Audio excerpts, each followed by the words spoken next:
I was reading this book by Tom Butler Bowden, and in this book there's 50 business classic lessons. And the first chapter is the story of Phineas Taylor Barnum. While I was reading through his story, I felt that it was somewhat linked to like a movie. So I went to Google his name and got to know that apparently The Greatest Showman was based on Barnum's life story. So before diving into his valuable business perspective and ideology, I am going to share his biography and show that he have made significant impact in the marketing session of the entertainment world. So the main character, Phineas Taylor Barnum's life story is as colorful and as dramatic as the show that was used to produce for The Greatest Showman. He was born on the 5th of July 1810 in Battle, Connecticut. Barnum came from a modest beginning. His father is a farmer and a shopkeeper, but passed away when Barnum was just 15, leaving him to be the eldest among his 5 siblings to be the main financial person. In Barnum's early ventures, he actually started his entrepreneurial spirit at the age 18, and he started a small store, but it didn't last and became a newspaper publisher, creating the Herald of Freedom and the New York Clipper. This is where he started to experiment with sensationalism to increase circulation of news around through newspaper. This knack for attention-grabbing tactics would become a hallmark of his later career.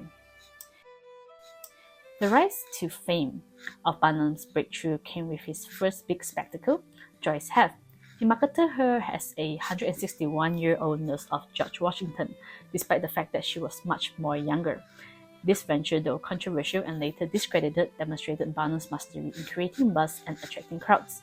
And in 1842, Barnum acquired Schroeder's American Museum in New York City, which he rebranded as Barnum's American Museum.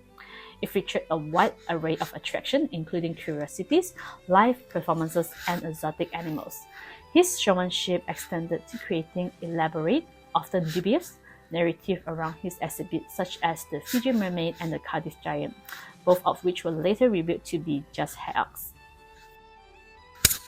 The circus era. Barnum's interest in the circus began to take shape in the 1850s. In 1871, he merged his circus with that of James Anthony Bailey, creating Barnum and Bailey's Greatest Show on Earth. The circus became famous for its grand scale, featuring exotic animals, daring acts, and vibrant performances. It was a significant evolution in American entertainment, blending spectacles with a wide variety of attractions. Barnum's Circus was a platform for many legendary acts, including Jumbo the Elephant, who was viewed as the largest elephant in the world. His circus was a precursor to the modern-day circus and influenced future entertainment shows with its emphasis on grand spectacles and a diverse array of performances. Although his name has been popularly linked with the circus, Barnum did not in fact become a circus showman until he was past age 60. Barnum was not just a showman but also a public figure with a diverse career. In the 1850s, he entered politics, serving as the mayor of Bridgeport, Connecticut. He used his influence to improve the city, investing in infrastructure and supporting public education. Barnum was also involved in various philanthropic endeavors, including founding a library and supporting numerous charities. The legacy left by Phineas Taylor Barnum continued to promote his circus until his death on the 7th of April 1891 in Bridgeport, Connecticut. His impact on entertainment was immense, and he helped shape the modern circus and develop the art of promotion to new heights. His legacy is a blend of innovation and controversy, reflecting both his creativity and tendency to stretch the truth. Barnum's life remained a testament to the power of spectacles and showmanship. His name is synonymous with larger-than-life entertainment, and his influence extends beyond the circus, impacting the world of promotion, media, and popular culture. Though critics have said that his way of marketing was like scamming the public, but on my opinion, I think that he just knows how to hook the curiosity of the audience by exaggerating its content and serve up to the public hunger for such entertainment, regardless of how factual or ethical it was displayed. So after sharing who Phineas Taylor Barnum is, in this book that I have read here, the author actually string up the gist of 3 of Barnum's book about how to have principles in life and also in business. Point number 1, read a good newspaper. Barnum said in his book, "He who does not read newspaper is cut off from his species." Even in Barnum's time, there was rapid daily advance in terms of technology and changes towards the industries. So to succeed in any field, he said, you have to know what is happening in it. Number 2, avoid the unlucky. It is clear that there is a saying, who is your friend is what your future is going to be. Barnum mentions that Rothschild's family maxim, never have anything to do with unlucky man or place. There is always a reason why a person is unlucky. Even if they are honest and intelligent, it may not be as evident, but there will always be some defect that has held them back from success. So do not hang out with people who are lazy or find excuses not to start living. They will not only not motivate you to be better each year, instead you will find yourself stuck in the mud like them. Number 3, be both cautious and bold. There are many decisions to be made daily. At first glance at this paradox, it simply means to be very careful in the making of your plans, but once decision has been made, do not hold back on execution. Number 4, learn your own lessons. Barnum says that it would be convenient to start business on easy money or borrowed money. What he meant is that money is good for nothing unless you know the value of it by experience.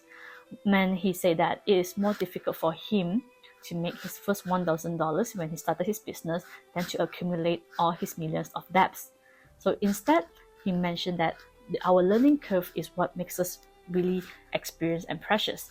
Through gaining initial capital and the industry knowledge, perseverance, and patience were all priceless as mentioned by Barnum. And in his time, what he mentioned is that most successful people are self-made millionaires, and it is same true today. So I love his quote. He says that do not depend or wait around for others' capital, particularly inheritance. If anything, this easy money will hold you back. So 6, choose the right career. So Barnum actually had 2 failed businesses in his hand before, but it actually helped him to pave his way to know what his calling was. And his advice to his readers is to choose the right career.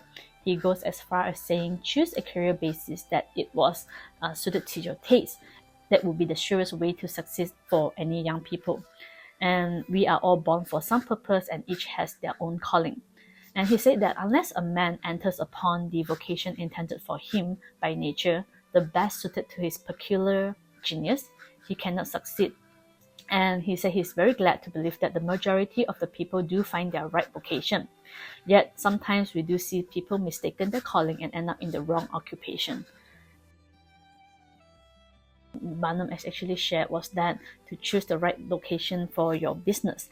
And one of the stories that he shared was that this businessman from London was running a museum of curiosity in London City. And the gentleman was good at what he did but was not attracting much customers. So Barnum suggested to him to move to the US to find more enthusiastic audiences. And the man did, and his business was thriving, and he became rich simply because he selected the right location and secured the right location. There seems to be many opportunities in the market that scatter our attention, like share trading, online selling, cryptocurrency, and other multiple business ideas. Barnum warned us that too many people scatter their powers, but when you focus on one thing, you will soon see ways that it can be improved and made more valuable. While it is tempting to have many irons in the fire, and a lot of fortunes have passed people by because they cast themselves too wide and not deep, his word of advice about focusing on one thing was through these proverbs that he said, a constant hammering of one nail will generally drive it home at last. I hope that whatever I'm sharing today through this video had helped you understand how to develop your own principles in life and also in business through Phineas Barnum's testament. So he lived through life struggles and managed to find his calling at the age of 60 years old. And what I want to share to you lastly is from this Bible verse, Proverbs chapter 19, 20-23. Listen to advice and accept instructions, that you may gain wisdom in the future. Many are the plans in the mind of a man, but it is the purpose of the Lord that stands. I hope you're blessed with this video, and if you like, do subscribe and share. Bye!